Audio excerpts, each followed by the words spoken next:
So I've got Joe Norris from Get Your Tips Out. And today's video is about your bankers in order of the Cheltenham Festival 2024. Go. Right, so top of the list is Ballyburn, but that's in the Ballymore, so on the Wednesday.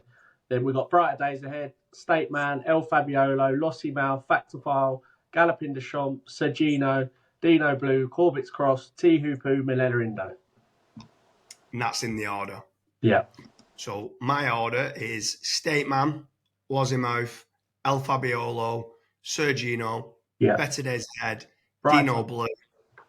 Say again? Brighter Days Ahead. Yeah. Dino Blue, Galloping the Champs, Tiupu, Factophile, Ballyburn, Corbett's Cross, Manila Indo. Obviously, the first one we can discuss is Ballyburn's quite low down my list and is your number one show. So let's talk about so obviously we've had a discussion and you've put Brighter Days Ahead and you've put Ballyburn towards the top of the pile because you think they're the best value. Yeah. But who do you think then? Let's change the kind of order.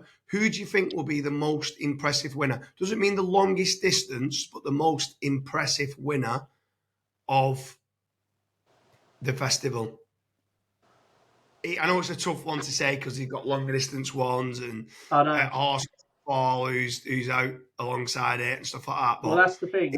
When I look at this list, like the shortest runner on it is State Man, but I can see State Man just being a workman-like winner. Yeah. So I would say it comes down to probably Lossy Mouth because I think she's going to love that extra bit of distance. I don't know why everyone's so against her. I'll be honest with you, that's my pick. Lossy Mouth is my number one choice. I think he'll be absolutely scoot up like on the bridle. Yeah, I completely agree. I think she's my best choice. Do you know what? The more I look at this, the more I'm thinking Factophile is going to really be impressive.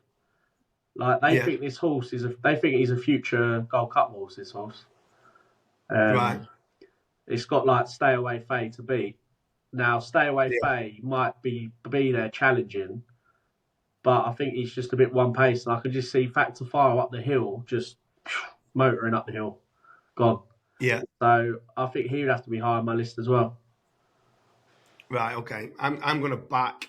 So out of my 12 there, I actually fancy 11 of them to win. The only one that I don't fancy to win out of the 12 that we've chose is Manila Indo. I agree with that. I'm whacking 11-fold on. In fact, I'm going to do it now while I'm on the phone. 11-fold. 11-fold. See, for me, I would do a 9-fold. You'd do a 9-fold, would you? Yeah. I think Manila Indo, like you, I'm against. So that's bottom of my list. T Hoopu for the stayers. Now, I think this has got a favourites chance, but I just think that's too short a price, 9-4. I feel like you get a lot of upsets in the stairs, and I just feel 9-4. You're not getting Ellie. He's got to go off bigger than 9-4 on the day. T Hoopu. No, I think he's a good bet, me. Because is it Irish Point who's second favourite? Yeah, and he's not going, is he? Yeah, and he's not going for it. Yeah. So I just but that's priced in now already. Yeah, but I just think he's another year older from last year. I think he could be I reckon he'll be a 10-length winner. No, I can't see that. I can't see 2 that. 2 to 1. I think 2 to 1, 9-4. I think that's a good price. Give me Joe. Give me 5 to 2. I'll have you can have 5 to 2. You can. I think I'm opposing him altogether. To be honest. Really? Yeah, I think that race is screaming out. You wasn't saying that a minute ago, but now you've been bucky. Yeah, the more I look at it, I think that race is screaming out for an each way bet. I just think 9-4 is a horrible price. Yeah, you can have 5 to 2, as long as you're not having 5 to 2. Who else we got? Corbett's Cross.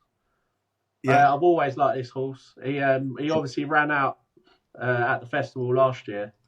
They've always fought a hell of a lot of this horse. I think he's still got a lot more to come. And I think I think he's a good bet to beat Embassy Gardens. But Yeah. I'm not as brave as you. I still wouldn't chuck him to make it a tenfold. I'm happy with a ninefold. Yeah. I'm doing an 11-fold. I know. So TUP's in there as well. Yeah. So I don't know what price it's going to be in a Are bit. you keen on Corbett's Cross as well? Yeah, I think he wins. Yeah, I think Yeah. he wins. Yeah. I think it's a difficult one because it's a long distance race. 15 to 8 on a long distance race is tough. Do you know what I mean? He could go It and win it is. with 30 lengths. Oh, it was an easy one, but Yeah. you still need to be jumping all the fences and getting round, which Yeah, is a but difficult I mean, task. there's only going to be 9 or 10 runners in that as well. So Yeah, you know, once you sort of so see you the could field fall and size, jump you back on think, and still win. well, you think actually 2 to 1's not too bad a price, really. Yeah, true. Yeah. Yeah. I do think it'll win. So yeah, I'm going to get the 11-fold on now and £200 with you at 5-2 on the UP. Yeah. So go on. Who's your top three? Who's your top three bankers out that list? That forget price. Your three certainties that you think are going to win. 3 certainties. Well, Ballyburn, as long as he's in the 2.5 miler. Yeah. Brighter Days Ahead in the Mayor's Novice. Yeah. And Lossiemouth. So not State Man's not in your top three. See, I think he's nailed. I don't think he'll win convincingly. I agree with Workman, like 4 or 5 won't for winner, but I can't see him getting. Even if he hits 1 or 2, I still think he wins it. To be honest, right, I've got a bit of a bad gut feeling on him. I don't know why. Everything suggests he should win this, but I just feel like with Constitution Hill out, everyone's just automatically just assumed he's going to bolt up. I just don't see anyone beating him. Not like I'm looking. That is the problem. I've tried to get him 4 or 5 times. There's no one there to beat him. There isn't. If Lossiemouth was, I think, put it one way. If Lossiemouth was getting £7 and running in the champ, if I owned Lossiemouth, I'd be putting him in the champion hurdle. Yeah, I think she wins the champion hurdle, getting £7. But without a run in there, which I'm pretty certain she's not, even though she's second favourite in the marketplace. Yeah. I just can't see anybody else but beating. You can see why they're doing it, because I think she's only a 5-year-old, so they can just do it next year. And also, they probably feel like State Man finally deserves a big one, you know? Yeah. But if I'm the owner of Lossiemouth, I'm not bothered who the owners are of. No, you're right. Do you know what I mean? It's not like it's Willie Mullins, but if I own Lossiemouth, I want to win the champion hurdle. Yeah. If I think she wins it. So, but Richie came out, didn't he, on TV and said, "Nah, it's the mares this year. We'll go for the champion next." Yeah. I think they did exactly the same thing with Annie Power. I think. Yeah. But yeah, my 3 is. I think State Man wins. I'm not saying easily, but I think he wins with 4 or 5 lengths. Workman light style, just can't see him getting beat. Lossiemouth, and then I'm now going to throw in as my third choice TUP, just because you said. So that'll be a nice treble that I'm going to do now as well online. Yeah, I mean the 4 that I'm mega keen on are the 3 I said: Ballyburn, Brighter Days Ahead, Lossiemouth. But I think Factor File is a beast. Yeah. So I would happily do that 4-fold with them, definitely. Yeah. I mean, we've not even touched on El Fabiolo either. Yeah. I just think he's very short. I think as a 1 to 2 for him, I think Lossiemouth's a much better shout, bigger price. Yeah. El Fabiolo is the second shortest favourite of the whole week. So yeah.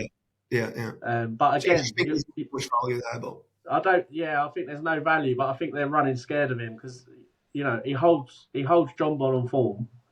Yeah, and then you really look like what's going to beat it is Edwardstone. Surely you catch Edwardstone.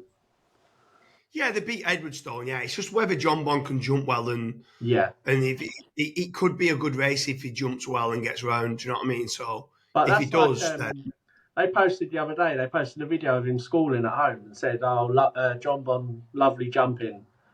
And he was like keen, like flicking through him. Like you think he's not even jumping well at home. Like,